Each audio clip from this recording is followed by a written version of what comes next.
엄마는 방향을 잃었고 사람들은 마음을 잃었습니다. 냄새 난다며 엄마를 밀쳐내던 그 복도에서 저는 제 역할을 찾았습니다. 딸이자 이 건물의 주인으로요. 요양원 복도가 유난히 길게 느껴지던 날이었습니다. 문을 열자마자 코를 막는 손들이 보였어요. 3명 아니 4명이었을까요? 간호조무사 2명과 다른 어르신 보호자들까지. 어머님 좀 데리고 나가주세요. 냄새 때문에 다른 분들이 불편해 하시잖아요. 간호조무사의 목소리는 낮았지만 단호했습니다. 엄마는 복도 끝 의자에 앉아 계셨죠. 등이 조금 구부정했고 얼굴은 창밖을 향하고 계셨어요. 중기치매라 배회가 잦으신데 그날은 실변을 제대로 처리 못하셨던 겁니다. 지금 바로 처리하겠습니다. 잠시만요. 제 목소리가 떨렸어요. 가방에서 물티슈와 여벌옷을 꺼냈지만 손이 제대로 움직이지 않았습니다. 아니, 지금 여기서 하시려고요? 밖에서 하세요. 다른 어르신들 식사 시간이라고요. 저는 엄마 손을 잡았습니다. 복도 끝에서 화장실로 다시 현관으로. 사람들의 시선이 등에 박히는 게 느껴졌어요. 소독약 냄새가 코를 찔렀지만 그보다 더 따가운 건 저 뒤에서 들려오는 한숨 소리였습니다. 현관 밖 벤치에 엄마를 앉히고 옷을 갈아입혔어요. 엄마는 제 얼굴을 한참 들여다보시더니 작게 웃으셨죠. 우리 딸. 그 한마디에 눈물이 터질 뻔했습니다. 하지만 참았어요. 울면 안 된다고 지금은 딸이기 전에 보호자라고 스스로에게 말했습니다. 옷을 다 갈아입히고 다시 로비로 들어갔을 때 실장이 저를 불렀어요. 보호자님, 잠깐 면담실로 오시겠어요? 면담실 문을 닫자 실장이 말했습니다. 어머님 상태가 저희가 케어하기엔 좀 어려운 것 같아요. 다른 시설을 알아보시는 게 어떨까요? 퇴소 압박이었습니다. 정중한 말투였지만 내용은 차가웠죠. 생각해 보겠습니다. 저는 그렇게만 대답하고 나왔어요. 복도를 걸으며 제 자존심과 엄마의 존엄이 동시에 바닥에 떨어진 걸 느꼈습니다. 죄송하다는 말이 왜 이렇게 차갑게 들리는지 그날 처음 알았어요. 집에 돌아온 밤 저는 세탁기를 돌렸습니다. 엄마 속옷 3벌과 얇은 한복 재킷을 삶았어요. 뜨거운 물에 세제를 풀고 손으로 주물럭거렸습니다. 거품이 하얗게 일어날 때마다 오늘 받은 모욕이 떠올랐죠. 세탁이 끝나고 빨래를 널었습니다. 그리고 다림질을 했어요. 한 벌 한 벌 정성스럽게. 주름이 펴질 때마다 제 마음도 조금씩 정리되는 기분이었습니다. 다림판 위에 놓인 한복 재킷에 마지막 주름이 하나 남았어요. 그 주름을 보다가 문득 결심했습니다. 사람을 냄새로 판단한 그곳을 이번엔 계약서로 판단받게 하자. 저는 서재로 갔어요. 서랍 깊숙한 곳에서 파일 2개를 꺼냈습니다. 하나는 토지 등기부 등본, 다른 하나는 요양원과 맺은 임대차 계약서였죠. 책상에 앉아 계약서를 펼쳤습니다. 형광펜으로 밑줄을 그었어요. 제14조 신뢰 훼손 시 즉시 해지 가능. 제18조 원상회복 의무. 제22조 위약금 조항. 빨간 인주가 찍힌 등기부를 옆에 놓고 계약서를 다시 읽었습니다. 한 줄 한 줄 천천히. 제 호흡이 고르게 정돈되는 게 느껴졌어요. 부엌에서 물 한 잔을 따라 마셨습니다. 컵을 내려놓을 때 나는 소리가 유난히 크게 들렸죠. 그 소리가 제 결심에 마침표를 찍어주는 것 같았어요. 시계를 보니 새벽 3시였습니다. 하지만 잠이 오지 않았어요. 아니, 자면 안 될 것 같았습니다. 이 감정을, 이 단호함을 잃어버릴까 봐 무서웠거든요. 저는 노트를 펼쳐 내일 할 일을 적었습니다. 관리소장에게 연락. 원본 계약서와 열쇠 인수증 확인. 실장과의 면담 약속. 그리고 마지막 줄에 이렇게 썼어요. 엄마를 지킨다. 아침 8시 저는 관리소장에게 전화를 걸었습니다. 네, 보호자님. 무슨 일이세요? 계약서 원본과 열쇠 인수증을 확인하고 싶습니다. 지금 바로 만날 수 있을까요? 목소리에 떨림이 없도록 신경 썼어요. 관리소장은 잠깐 머뭇거리다 대답했습니다. 아, 네. 오전 10시에 관리실로 오시면 되겠습니다. 요양원에 도착하기 전 엄마를 먼저 모셔왔어요. 엄마는 오늘따라 얌전히 앉아 계셨습니다. 제 손을 꼭 잡으시더니 창밖을 보셨죠.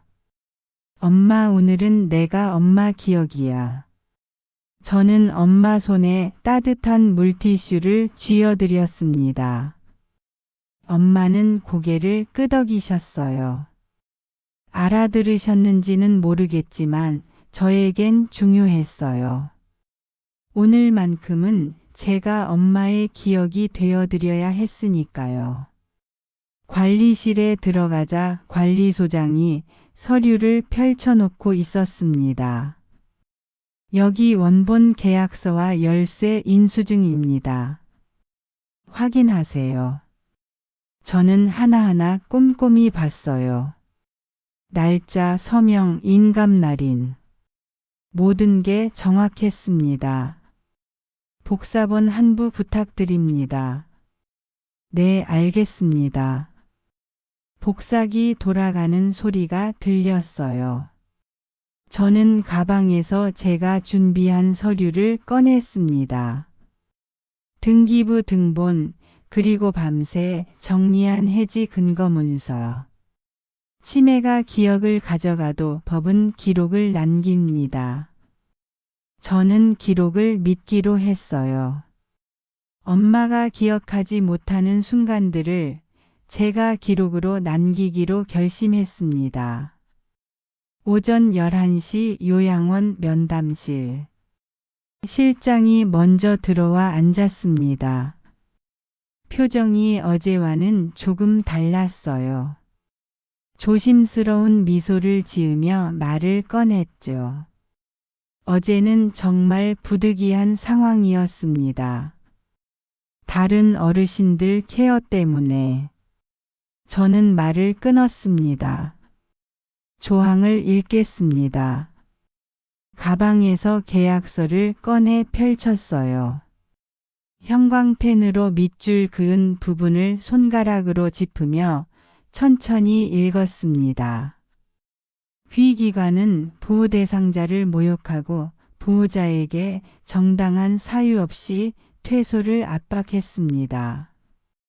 이는 신뢰를 중대하게 훼손한 행위로 임대차 계약 제14조에 따라 즉시 해지를 통보합니다. 종이 넘기는 소리만 방 안에 남았어요. 실장의 미간이 천천히 좁아졌습니다. 입술을 달싹이더니 조심스럽게 말했죠. 보호자님, 그건 너무 과한 처사 아닌가요? 저희도 운영상 과한 건 어제 엄마께 하신 처사입니다. 제 목소리는 낮았지만 단호했어요. 떨림이 전혀 없었습니다. 원상회복 기한은 30일입니다. 그 전까지 이 건물을 비워주시기 바랍니다. 실장이 의자를 뒤로 밀며 일어났어요. 잠깐만요. 이건 대표 원장님과 상의해야. 상의는 필요 없습니다. 통보입니다. 저는 서류 한 장을 더 꺼내 책상 위에 놓았습니다. 해지 통보서였어요. 관리소장이 옆에서 확인 도장을 찍었습니다. 실장은 황급히 밖으로 나갔어요. 저는 그대로 앉아서 기다렸습니다. 손은 떨리지 않았지만 심장은 빠르게 뛰고 있었죠. 어제 복도에서 떨어졌던 제 자존심이 오늘은 이 조항 위에 다시 서 있었습니다. 10분쯤 지났을까요? 면담실 문이 열리며 대표 원장이 들어왔습니다. 50대 중반쯤 보이는 남자였어요. 양복 차림이었지만 넥타이는 느슨했죠. 그는 제 앞으로 다가오더니 무릎을 꿇었습니다. 정말 죄송합니다. 어제는 직원들 교육이 부족했습니다. 제가 책임지겠습니다. 저는 숨을 한번 고르고 말했어요. 사과는 받겠습니다. 원장의 얼굴에 안도의 빛이 스쳤습니다. 하지만 제 다음 말에 그 표정은 다시 굳어졌죠. 하지만 계약은 해지합니다. 보호자님, 제발 한 번만 더 기회를. 기회는 어제 주셨어야죠. 엄마께. 관리소장이 옆에서 해지 통보서와 원상회복 기한 안내문을 건넸습니다. 원장은 떨리는 손으로 서류를 받아들었어요. 서명해 주시기 바랍니다. 원장은 한참을 망설이다 펜을 들었습니다. 사인하는 동안 방 안은 고요했어요. 펜 끝이 종이를 스치는 소리만 들렸죠. 서명이 끝나고 저는 서류를 챙겨 일어났습니다. 30일 안에 원상회복 완료하시고 보증금은 명시된 계좌로 입금 부탁드립니다. 원장은 고개도 들지 못했어요. 저는 뒤돌아 문을 열었습니다. 복도를 걸으며 제 발걸음이 어제보다 훨씬 가벼운 걸 느꼈습니다. 그날 오후 우리는 새로운 곳으로 갔습니다. 치매 전문 소규모 그룹홈이었어요. 문을 열자 따뜻한 차 향기가 났습니다. 소독약 냄새가 아니라 보리차 끓는 냄새였죠. 원장 선생님이 반갑게 맞아주셨어요. 어서 오세요. 어머님, 편하게 앉으세요. 엄마를 의자에 앉히고 저도 옆에 앉았습니다. 선생님이 손 씻기 노래를 틀어주셨어요. 아이들 동요 같은 멜로디였죠. 어머님, 같이 손 씻어볼까요? 엄마가 따라 웃으셨습니다. 손을 씻으며 코를 찡그리시더니 작게 콧노래를 부르셨어요. 저는 그 모습을 보며 울컥했습니다. 냄새는 씻기면 사라집니다. 하지만 말의 냉기는 오래 남아요. 저는 그날 밤 일기를 썼습니다. 사람은 냄새가 아니라 태도로 판단한다. 가족을 지키는 가장 빠른 길은 때로 따뜻한 마음을 단단한 계약으로 지키는 일이다. 엄마는 이제 매일 손 씻기 노래를 들으며 웃으십니다. 저는 더 이상 죄송하다고 말하지 않아요. 대신 엄마 손을 잡고 함께 노래를 부릅니다. 어제의 수치가 오늘의 용기로 바뀌는 순간 저는 알았습니다. 딸로서의 제 역할은 단순히 돌보는 것이 아니라 엄마의 존엄을 지키는 거라는 걸요. 그리고 그 존엄은 때론 계약서 한 장으로도 지켜낼 수 있다는 것을.